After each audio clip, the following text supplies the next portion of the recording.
The most important conversation is the one you have with yourself. You wake up with it, you walk around with it, you go to bed with it. Eventually, you act on it.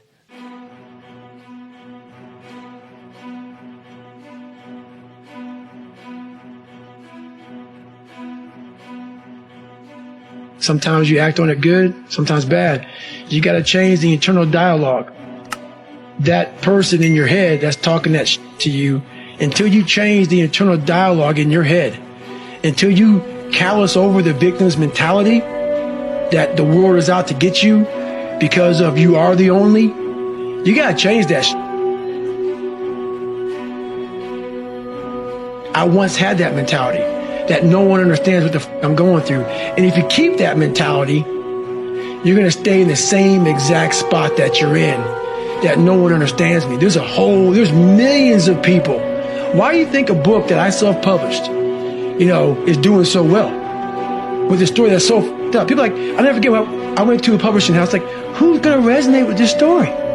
No one's going to buy this book. I'm like, are you not in the world? Are you not in society? You're never alone. Everybody's going through So when people get this mentality of like, you don't understand me, you can throw a rock to someone that can understand you if they're willing to break themselves down and stop hiding.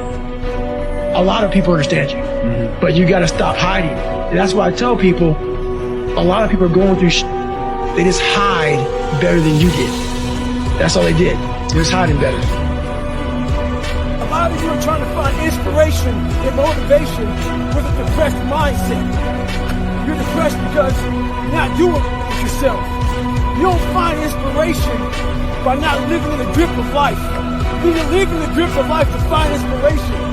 Put challenges in front of yourself. When you put a challenge in front of yourself and you attack it, that's when you find inspiration. Try to be 10% better than you were last week. So if you're running 30 miles a week, run 33. If you're swimming 500 meters, swim 550. And some of you aren't doing you're 10% just getting off the couch. The more you walk away from accountability, the weaker you become. Find yourself in the grip of life. You can't find yourself by doing nothing. We live in a world now that's so kind. We find the kind way around everything. Like, if you don't look good, I have to find a kind way of saying, I don't like your shirt. Right. That's not the approach. If that's the approach you're looking for, that book is not for you. Can't Hurt Me is not for you. The approach you have to take, at least I took, you take whatever approach you want. The conversation had to be a real, honest conversation. In the accountability mirror, guess what? I was fat. Don't find a kind word to say that, you know what, I've gained some weight. No, you're fat.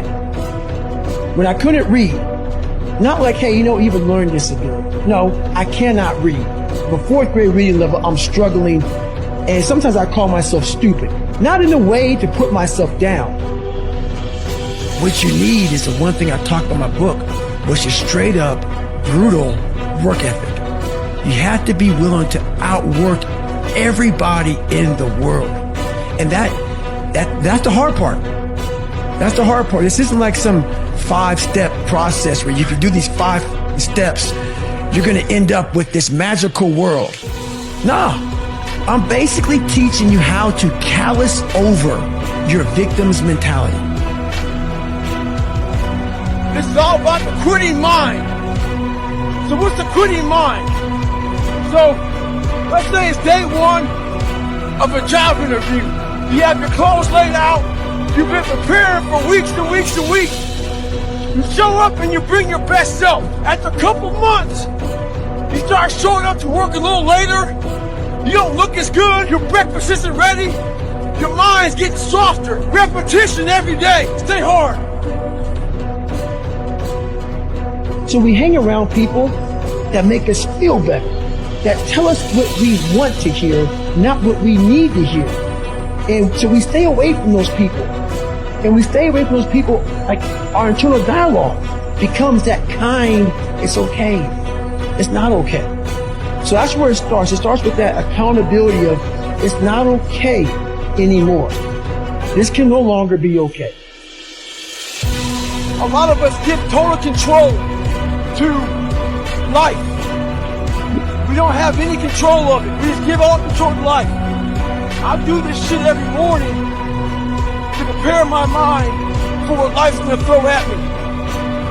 A healthy body gives you a healthy mind. That's what it's about. So if you go into battle, you're not going about the right mindset, the right gear. In combat, you wear body armor. But what we do wrong is we don't strengthen our minds. You gotta strengthen your mind. Take control of that. Find yourself in the grip of life. You can't find yourself by doing nothing.